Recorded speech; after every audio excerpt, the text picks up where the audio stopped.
learners, welcome back to my YouTube channel. My name is Krishna and happy Sunday. So yeah, we'll study on Sundays also because थोड़ा थोड़ा करके हमें दिसंबर की जो exam आ रही है यूजीसी नेट की और जी सेट की एग्ज़ाम, तो सिलेबस थोड़ा एजुकेशन का वास्ट है तो हमें थोड़ा बहुत पढ़ना पड़ेगा।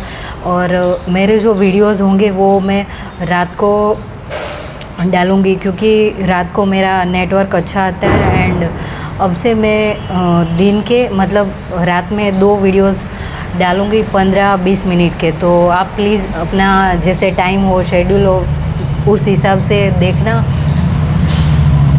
और सिलेबस थोड़ा ज़्यादा है इसलिए हमें थोड़ा बहुत ज़्यादा पढ़ना पड़ेगा। एंड ये एजुकेशन है वो एकदम थोड़ा इंटरेस्टिंग है, जो आप इंटरेस्ट से पढ़ो तो ओके। तो today we will learn about Islamic philosophy. तो ये जो इस्लाम धर्म है उसमें कुरान और जो प्रोफेट मोहम्मद है उनको ऐसा बोला जाता है कि उन्होंने ये धर्म की स्थापना की है। और जो कुरान में सारी बातें की गई है उसमें जो शांति के दूत होते उसके बारे में, और जो इस्लाम धर्म है उसमें हमें कैसे लिबरेशन, यानी कोई भी धर्म है, हिंदू हो, मुस्लिम हो, क्रिश्चियन हो, कोई भी धर्म हो, वो हमें सिखाएगा कि हमें मुक्ति कैसे प्राप्त करनी है और हम कैसे कर्म यानी हम कैसे काम करें तो हमें मुक्ति प्राप्त हो सकती है। तो इस धर्म का भी ऐसा ही मोटो है। तो आगे हम पढ़ते हैं। तो ये जो इस्लामिक फ़िलोसॉफ़ी है उसमें कलम और फ़ालसफ़ा आएगा। तो जो कलमा है वो it's dealing mainly with theological questions, कि जो थियोलॉजिक क्वेश्चन है उस पे काम करेगा। और जो फ़ालसफ़ा है वो इंटरप्रिटेशन ऑफ एरिस्टोटेलियन एंड नियोप्लेटोनिक फ़िलोसॉफ़ी पे काम करेगा। ठीक है, तो ये हमें याद रखना है। And concept of Islamic education, तो Islamic philosophy concern with the matter such as the problem of unity and multiplicity, the relationship between God and the world. One of the most important principles in Islamic philosophy is the principle of divinity. Islamic philosophy was largely concerned with defining and elaborating God's attributes. God's attributes were enumerated, but His essence was deemed to lie beyond human knowledge. तो ये जो Islamic philosophy है उसमें हम बात करेंगे कि जो हमारे ह्यूमन नेचर है और हमारा जो ह्यूमन नेचर है, फिर हमें ज्ञान कैसे प्राप्त करना है, और हमारा जो रिलेशनशिप है ह्यूमन एंड गॉड का वो एकदम अच्छा होना चाहिए। और ये जो धर्म है वो हमें यूनिटी सिखाएगा, यानी जो बंधुत्व होता है वो भी हमें सिखाएगा। ठीक है, फिर आगे हमें ये याद रखना है कि जो एजुकेशन इम्प्लीकेशन है वो इस्लामिक धर्म में कैसे है। तो जो Islam is a religion for all mankind and is relevant to both spiritual and mundane life. Islam does not recognize the differences on the basis of caste, creed, wealth, language, race, religion, etc. तो जो इस्लाम धर्म है वो सबके लिए एक समान है और ये डिफ्रेंशिएट नहीं करता बाय कास्ट, रिलीजन, आप कैसे वेल्थ, आप पैसे वाले हो, गरीब हो, अमीर हो, वो सब मैटर नहीं करता। आप कहाँ से आए हो, फिर कौन सी लैंग्वेज बोलते हो, कौन से रेस से आए हो, कौन से रीजन से आए हो, कोई भी फ़र्क नहीं पड़ता और दे ट्रीट इक्वली। फिर जो इस्लाम धर्म है उसमें कुरान है वो मेन होली बुक है। जैसे हमारे हिंदू धर्म में भगवत गीता है वो हमारा होली बुक है, वैसे क्रिश्चियनिटी में बाइबल है।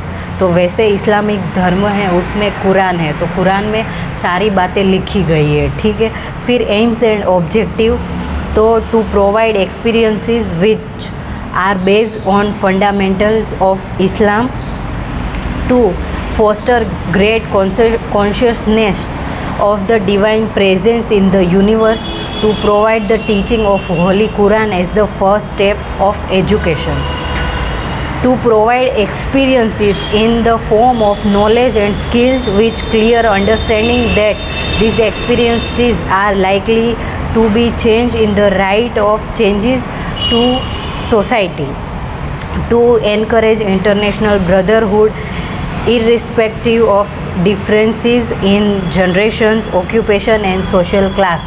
तो ये सारे एम्स एंड ऑब्जेक्टिव है। फिर मेथड्स ऑफ टीचिंग, तो मेथड ऑफ टीचिंग क्या रहेगी कि रिसाइटेशन यानी कि मैं अभी बुक में से कोई लाइन पढ़ रही हूँ और फिर उसको रिसाइट यानी मैं उसको बोल के फिर से आपको सुना रही हूँ, फिर से मैं पढ़ रही हूँ फिर आपको बोल के सुना रही हूँ, उसको रिसाइटेशन बोलते। लर्निंग कलमा and collective repetition, writing reading and oral method, और फिर मॉनिटर मेथड भी आएगा जो यूज़ होता था मकतब्स एंड मदरसा में।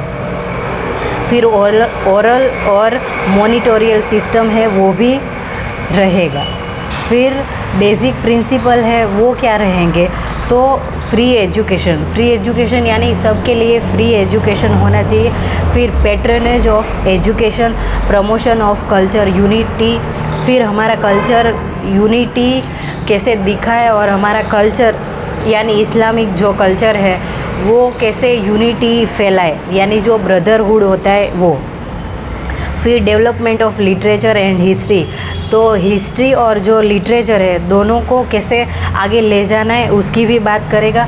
फिर प्रैक्टिकल एंड यूज़फुल एजुकेशन, तो जो हमारी प्रैक्टिकल लाइफ में भी एजुकेशन यूज़फुल हो वैसा एजुकेशन देना है। अभी के टाइम पे क्या हो रहा है कि हम बच्चों को या कोई भी स्टूडेंट है उनको हम खाली ज्ञानी बना देते हैं और बुकिश बना देते हैं, यानी कि उसको हम सिखा देते हैं कि बुक में ये सब है, बट जब हम प्रैक्टिकल लाइफ में देखते हैं तो हमें समझ में आता है कि भाई इसका तो कोई कॉन्सर्न है ही नहीं और मैं इसका कैसे यूज़ करूँ, तो वो तो हमें स्कूल और कॉलेज में कहीं नहीं सिखाया जाता। और ऐसी हमारी एजुकेशन सिस्टम है, तो उसके लिए हम कुछ नहीं कर सकते, बट या हम खुद के लिए ये कर सकते हैं कि हम सोचें कि जो हमने पढ़ा है उसको हम कैसे यूज़ कर सकते हैं और हम उसको कैसे हमारे लिए बेनिफिशियल कर सकते हैं और दूसरे लोगों के लिए कर सकते हैं, ठीक है। फिर है encouragement to Persian languages and science, तो जो पर्शियन लैंग्वेज है उनको लोग सीखे वैसे लोगों को एनकरेज करना है और साइंस को भी ज़्यादा इम्पोर्टेंस दे।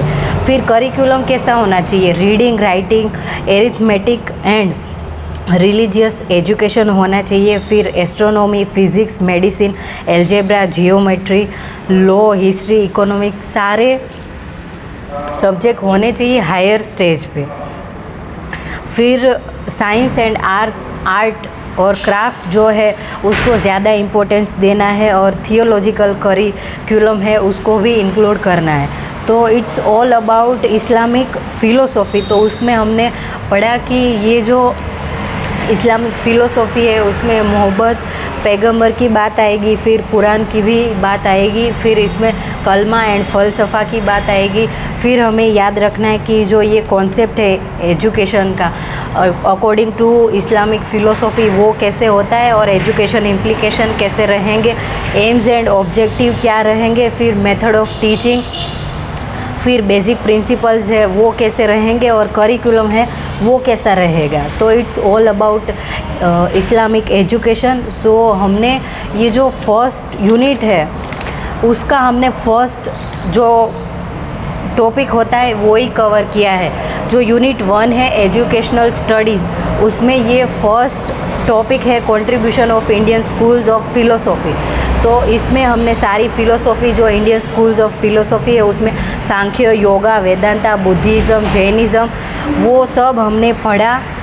दयानंद दर्शन और इस्लामिक ट्रेडिशन वो सब हमने पढ़ लिया। तो ये फर्स्ट टॉपिक है यूनिट 1 का। फिर हम सेकंड टॉपिक पढ़ेंगे जो वेस्टर्न फ़िलोसॉफ़ी है वो नेक्स्ट वीडियो में। और मैं अभी से ट्राई करूँगी कि एक दिन में मैं 2 वीडियोज़ अपलोड करूँ, ताकि आप लोग भी अपना टाइम हो उस हिसाब से वीडियोज़ को देखो और एंजॉय करो लर्निंग को। And I really love this subject, so hope you will enjoy and hope you will enjoy my teaching.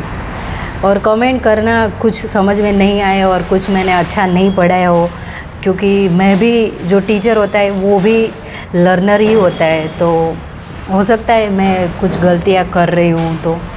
तो ओके, हैप्पी लर्निंग एंड मिलते हैं नेक्स्ट टॉपिक में। टॉपिक है contribution of western schools of thought, तो उसमें हम first idealism की बात करेंगे। Okay, bye happy learners and thank you so much.